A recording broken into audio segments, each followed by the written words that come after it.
কারেন্টের জালে একটা বড় শোল মাছ বেঁধেছে, দেখো ছাড়ানো হচ্ছে। এটাকে ছাড়িয়ে নেবো। দেখো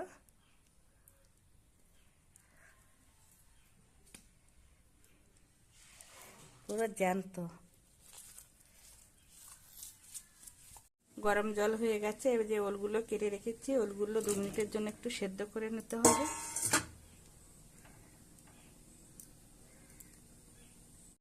তেল গরম হয়ে গেছে, এবার মাছটা ছাড়বো।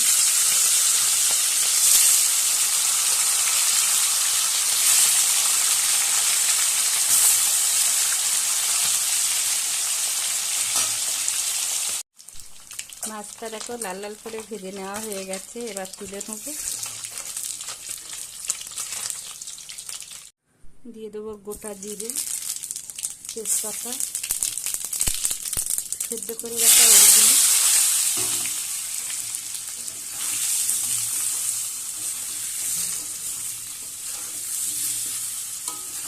ওলগুলো কিছু সময় তেলের উপরে ভেজে নিতে হবে।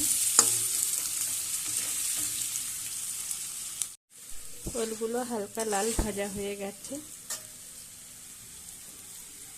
দিয়ে দেবো হলুদ গুঁড়ো,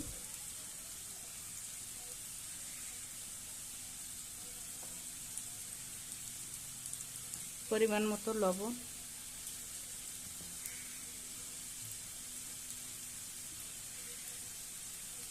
কাঁচা লঙ্কা, 2 পাকা লঙ্কা, শুকনো লঙ্কা,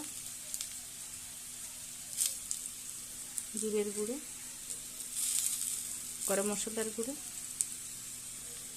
2 চামচ জিরের গুঁড়ো, 1 চামচ গরম মশলার গুঁড়ো।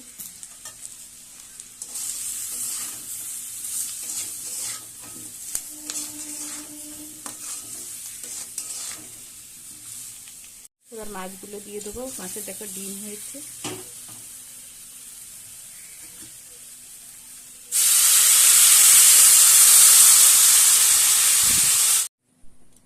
জলটা দেওয়া হয়ে গেছে, জলটা একটু বেশি দিতে হবে।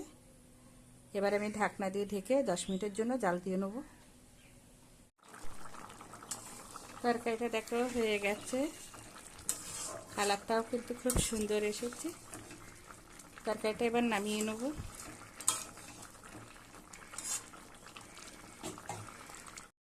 এবার উপর দিয়ে একটু জিরের গুঁড়ো ছড়িয়ে দেবো।